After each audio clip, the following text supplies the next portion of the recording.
Bheki Cele is a 71-year-old South African politician from KwaZulu-Natal who has been the Minister of Police since February 2018. I've come to realization that Bheki Cele is not who you think he is, and today we'll be exposing his evil doings and corruption. Stick around for more. Bheki Cele was once the National Commissioner of South African Police Service for about 2 years, until misconduct allegation led to his suspension in October 2011 and removal in June 2012. This was the first time he was fired due to allegations of unlawful property deals. Here's what happened. Thuli Madonsela found that the government had leased office buildings in Pretoria and Durban intended to serve as police headquarters at vastly inflated rates. The leases were worth more than 1.5 billion rands and were signed with the Rooks Property Fund. Madonsela said that the deals were unlawful and illegitimate, and she held Cele along with the Minister of Public Works, Gwen Mahlangu Nkabinde, responsible. Madonsela had deemed his conduct improper and unlawful. Although he had not signed the lease for the Pretoria building personally, he had signed a memorandum authorizing funding for the lease. And guess what? Cele denied any wrongdoing, and he was then fired by Jacob Zuma. Check this out. Also decided to suspend the National Commissioner from duty with immediate effect. To court because I want the President to clarify which specific findings of the Molloy report he upheld and relied on to arrive at the decision. I'm going to court because I want the court to declare the entire Molloy report factually, rational and legally unsound. The other reason I'm going to court is to deal with the aspect of Justice Molloy's report that recommends that a criminal investigation be opened against me. He then went on to become Deputy Minister of Agriculture until Cyril Ramaphosa appointed him as the Minister of Police in 2018. Due to all that power, Cele happened to become even more brutal and self-centered. People had mixed reactions when he was appointed Minister of Police, and some could tell that there's a lot more to come. Cele is known to be very incompetent and disrespectful when it comes to his job. Ever since he took over as Minister of Police, political candidates stated that crime has increased massively, and so has the murder of police officials. Problem is, a lot of cases have never been solved and are usually forgotten about. Julius Malema is one of the politicians against Bheki Cele. This is what Malema had to say. Police are dying in their numbers, led by a fool called Bheki Cele, who's obsessed with self.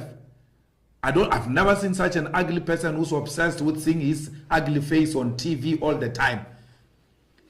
Police are dying. There are no PPEs in the police. Bheki Cele is also involved in the death of innocent people, as he ordered the police to shoot to kill when in look for criminals. This has led to the death of innocent people who happened to be in the wrong place during the police shootouts, and no justice is done for the families that lose their loved ones. Instead, they are left to grieve. If you are under threat, you must use the deadly force. The Deputy Police Minister has been less ambiguous. Yes, shoot the bastards. But the strategy has come under fire recently following the deaths of at least 3 innocent civilians this month at the hands of police. The youngest of these victims, 3-year-old Atlehang Palani. The toddler was shot dead in this car by a policeman who says the child was waving a pipe he mistook for a gun. His angry mother blames police bosses for her son's death. I'm very angry and disappointed at the minister that said they must shoot to kill because of now the police are abusing it. My child, he's an innocent thing. He doesn't even know crime. He doesn't even know what a criminal does. For him to get what he got. After the death of Anele Tembe, Bheki Cele was placed on stand and he promised to get to the bottom of the case and find justice for the Tembe family. Years went by until the death of AKA followed. He also promised to get to the bottom of it, but a lot of time passed by without having any progress in the case. When he was asked about it, this is what he had to say. Well, the investigation is going on. I spoke to the provincial commissioner. He's headed by the organized crime in the province of KwaZulu-Natal at the level of brigadier. They say they are following the directions. It does look like they have some directions to follow. That's not nearly enough, Minister. Well, 72 hours is gone. That's the time that your officers normally give themselves if those people have not been arrested and these were clearly contracted people? Who's to say that the mastermind has not killed them?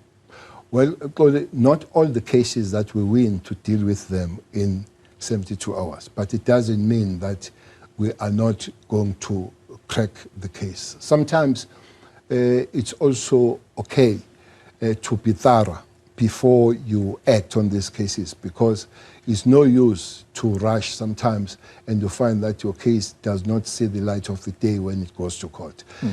We personally, with the reports that I've received, I'm fine. I think the progress is being made.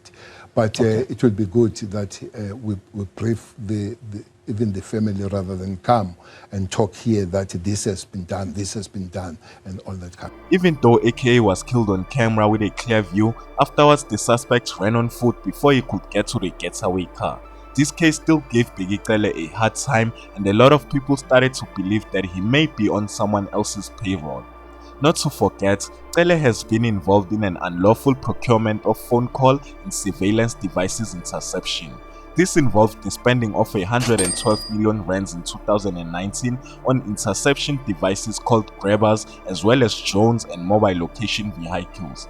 These devices were used to spy on politicians and business officials, and Bheki Cele never had certifications that allowed his use of these devices and was put under investigation. The investigation never made any difference and led to the Democratic Alliance to campaign for his removal as the Minister of Police. Check it out. Well, we know that the Minister of Police, and I don't want to let the cat out of the bag, but we know that the Minister of Police is infamous for his reckless comments that he makes wherever he goes. He hops from crime scene to crime scene, flying on SAP's aircraft, which is how he gets miraculously from one crime scene to the next so quickly. And he stands there and often trashes a crime scene, walking through crime scenes, speaking ill of the victims of crime. And today we have a billboard behind us, which is, we think, really provocative, that is going to speak to the hearts of South Africans who are offended by the comments that the Minister has made of late. When Minister Cele said that it is lucky to be raped if it's lucky by one man instead of 10 was the last straw. This shows that the minister is uncaring, he's insensitive, and he doesn't care to understand the plight of women in this country. Guess what? They also failed to remove him from his position, and all had been forgotten by the NPA and the media. During the 2022 Gugulethu community meeting by Bheki Cele, Ian Cameron, an activist, had a war of words with Bheki Cele and told Cele about the reality of crime and GBV in the area. That's when Cele stood up, yelled at him and told him to shut up or to get out. Cameron was later ejected by cops and claimed to be assaulted. Check this out. James, she was murdered on the 8th of May in Kailicha. She was stabbed 100 meters from where 6 other people were shot 5 minutes earlier. No one followed up that case. We did, because her sister asked us to help. Do you know where we found the suspect? In the Eastern Cape. We brought him back. He is now being detained in Kailicha. We do that because we care for the community. We patrol for them. We give them training. I don't see you doing the same, sir. And I'm tired of the excuses, and I'm tired of you making this a political thing. None of these people tonight, when they see their neighbors being slaughtered on the streets, worry about your nonsense comments about the Constitution and about devolution. They worry about surviving, sir.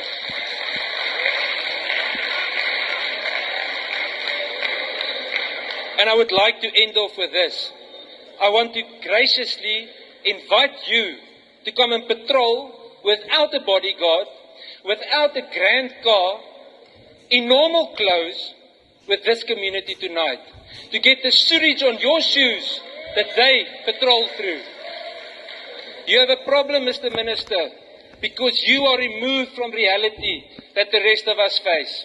When I visit Mbekweni, I get out of my car and a 3-year-old little boy is taking a poo next to the road because he doesn't have a toilet. And you know what? Police don't care if something happens to them there because they don't have the resources to help. When I go to the different gender-based violence desks at these police stations, especially in the Nyanga cluster or traditional Nyanga cluster, The majority of the detectives have more than 300 dockets on their table. 300 dockets! How do you think you can do an investigation with 300 dockets? It's impossible. And then, the cherry on top, and this is my conclusion, is that many of those detectives have 300 dockets, and it's a constable detective. He just came out of the college. He doesn't even know how to spell J88. You expect him to solve the problem. To take any nonsense of somebody who regards me as a garden boy today, because you regard me as a garden boy. Look at me. Shut up! Shut up! Shut up! I sat here, I listened to you. I sat here, I listened to you talking nonsense. Listen, it's your time to listen. Sit down and listen, young man. Or get out! Or get out! Bheki Cele was then told to apologize to Ian Cameron before he filed charges against him, but as you know, he refused to apologize. We've also recently heard that Bheki Cele has been working from home for 4 years due to the terrible state of the SAPS building. The first thing that came to my mind after seeing this is, what about the other employees that have been working in the building for the past 4 years? He basically thought of himself and left others to work in risk. Apparently, the state has issued funds for the maintenance of the building, but Bheki Cele says they have spent more money fixing the building than they have paid for buying it. The building was then closed the following week and left to be investigated by Public Works. Bheki Cele has proven himself to be incompetent and a failure at his duties, with over 136 murders and 38 assaults occurring every day. Simply let me know what you think of this in the comments. My name is Jay and this is Moment in Future, pulling you into the truth.